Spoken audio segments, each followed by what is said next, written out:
মৰমৰ ছাত্ৰ ছাত্ৰীসকল আজি আলোচনা কৰিম অসম জাতীয় বিদ্যালয়ৰ ক্লাছ 7ৰ পাৰ্ট 10 পৰিমেয় সংখ্যাৰ অনুশীলনী 10ৰ বিৰ 1 নম্বৰ প্ৰশ্নৰ পৰা 1 নম্বৰ প্ৰশ্নটো কৈছে তলৰ পৰিমেয় সংখ্যাবোৰ সংখ্যা ৰেখাত উপস্থাপন কৰা -4/7, 5/7 এইবিলাক কি কৰিব লাগে সংখ্যা ৰেখাত উপস্থাপন কৰিব লাগে সবাইটো কি কৰিব লাগে আমি সংখ্যা ৰেখাত উপস্থাপন কৰিব লাগে মনত ৰাখিব সংখ্যা ৰেখাৰ মাজত কি থাকে 0 বহে এতে এইফালে সোঁফালে কি ধনাত্মক সংখ্যা মানে কি হ'ব এতে যেহেতু আমি ভগ্নাংশত লিখিব লাগে 0 ৰ পৰা আমি 1 লৈকে লিখিছো তাৰ মানে ইয়াৰ মাজত কি আছে 0/7 হ'ব তাৰ পিছত 1/7 2/7 এনেকে যাব যত 7/7 হ'ব তাত কি হ'ব 1 হ'ব তাৰ পিছত কি হ'ব 2 হ'ব যত কি হ'ব 14/7 হ'ব তাত কি হ'ব 2 হ'ব আৰু ইফালে কি হ'ব ইফালে -1 হ'ব তাৰ পিছত -2 হ'ব এনেকে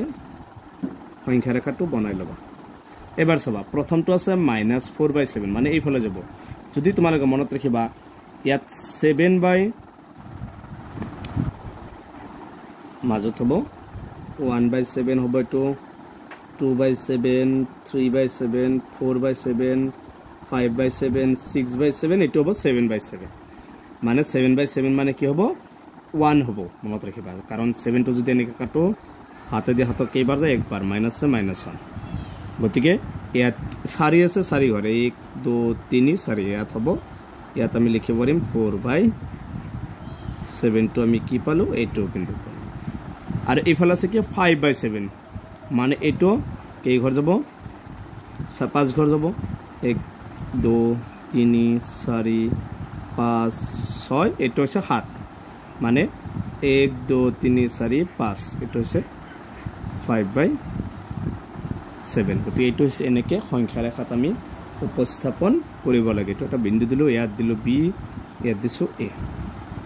কাৰণ আমি এইটোৱে আমি সংখ্যা ৰেখাত উপস্থাপন কৰিব লাগে 2 নম্বৰটো দিছে -4/5, 3/5 চলা ইয়াতো 0 আছে ইফালে হ'ব 1 ধনাত্মক সংখ্যা যেহেতু 1 ইফালে কি হ'ব -1 ইয়াত চাবা প্ৰথমটো কি আছে -4/5 ইফালে আহিব মানে কি কৰিব 4 ঘৰ 1 2 3 4 5 6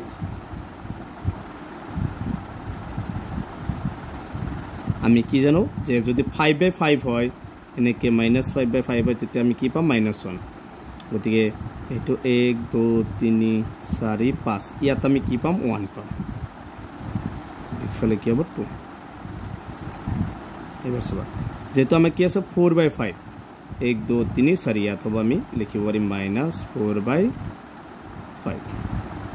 তো দিবা 1 নম্বৰ এই নম্বৰ আৰু আছে 3/5 মানে ইফালে যাব 1 2 3 4 to 5 যদি আমি কাটাকাটি করি কেইবাৰ যাব একবাৰ মানে ইয়াত হ'ব 1 এফালে লিখিবা 2 এবাৰ যেহেতু 3 আছে 1 2 3 এইটো হ'ব আমি 3/5 এই 3/5টো আমি সংখ্যা ৰেখাত উপস্থাপন কৰিলোঁ এইটো হৈছে 2 নম্বৰটোৰ এনসাৰ 3 নম্বৰ প্ৰশ্ন হৈছে 1/6 -5/6 আমাৰ এইফালে কি হ'ব 1 আহিব -1 আৰু এইফালে যাব +1 তাৰপিছত এনেকৈ 2 লিখি দিব পাৰিবা -1 ইফালে হ'ব -2 আৰু ইফালে +1 +2 এনেকৈ দুটামান বনাই ল'ব তাৰপিছত 1/6 মানে 0ৰ 1 ঘৰ পিছতে হ'ব ইয়াতে আমি লিখিব পাৰিম -1/6 ইফালে আছে -5/6 মানে 1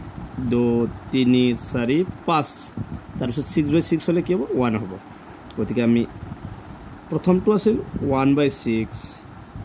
উল্টা হৈছে এইটো হ'ব +1/6 আছে এইটো হ'ব 1/6 আৰু এইটো আছে -5/6 এইটো ইফালে আহিব 1 2 3 4 5 এইটো দিবা a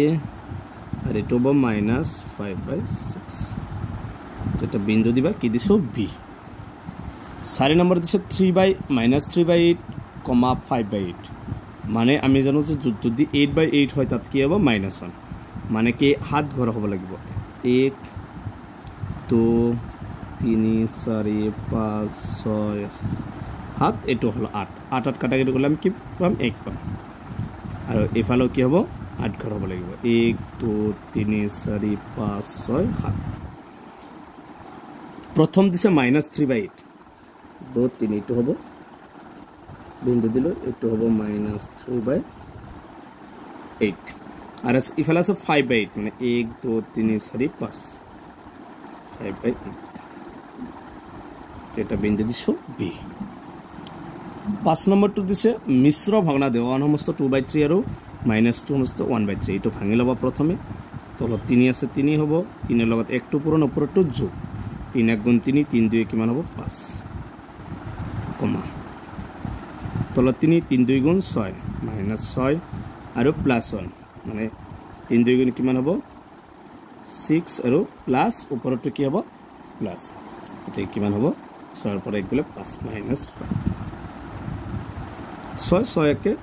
8 -7/3 হ'ব চাবা এইফালে কি বাওফালে মাইনাস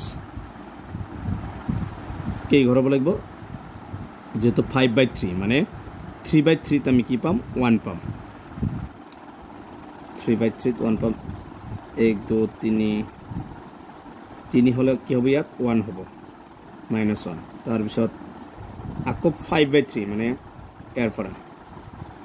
এটা হবে 4/3 ইয়াত হবে 5/3 এনেকে এটো হবে 2 নম্বর যেহেতু 5/3 আছে আমি 1 এর ফালাইব 3/3 to 4/3 হবে to 5/3 আর এটা কি প্লাস আছে গতি এই ফালা যাব 1 2 3 এটা হবে 3 মানে 1 হবে আর এই ফালে 1 2 তার সমান এত কি এটা হচ্ছে 3/3 মানে 1 এত 4/3 to 5/3 5/3 হলে এই ফালে আইব ইয়াত আইব 5/3 এবার আছে -3/7 সবা -3/3 মানে 1 তার পিছত -2 মানে কিমান হ'ব -2 হ'ব 6 তে 6 তকৈ বেছি ইয়াত -2 দিলো এইফালে হ'ব এটো সেম এটো 6/6 3/6 হ'ব এটো 3/7 হ'ব -3/7 ইয়াত 3 দিবা -3 তো হ'ব বি তার আছে 7/4 -5/4 সব হলো 1 নেকে ঘরটো দিলে বা এটো যে বসবা 4/4 যত হ'ব তাত কি হ'ব 1 হ'ব যে তলত 4 আছে 1 2 3 4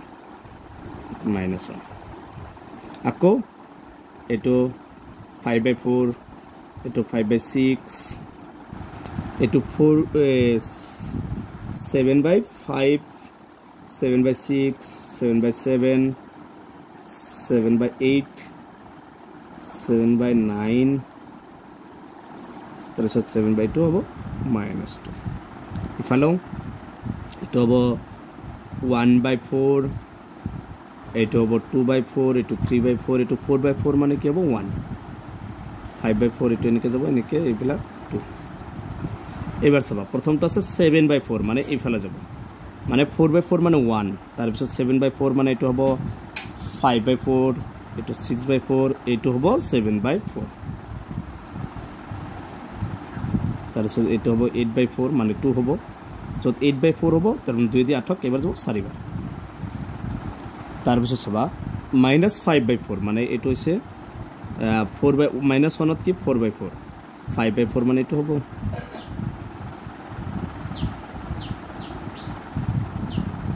তো -5/4 তো এটা আছিল 1 নম্বৰৰ आंसर ইয়াৰ পিছৰ বিটা 2 নম্বৰ কেটা আলোচনা কৰিম